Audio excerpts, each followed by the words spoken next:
keadaan ini mungkin tak terbayangkan oleh kita.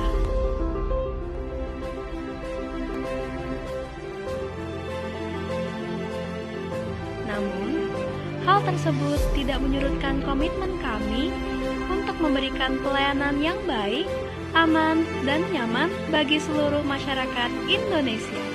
Drivernya udah cek suhu dan selalu pakai masker. Jadi kebayang dong kalau misalnya kita pesan makanan atau goreng itu pasti Juga di aman. mobil tuh ada pembatas antara customer dan penumpang, jadi lebih aman dan safe. Nyaman, pelayanannya ramah, dan driver ojeknya itu bisa menjaga kebersihan.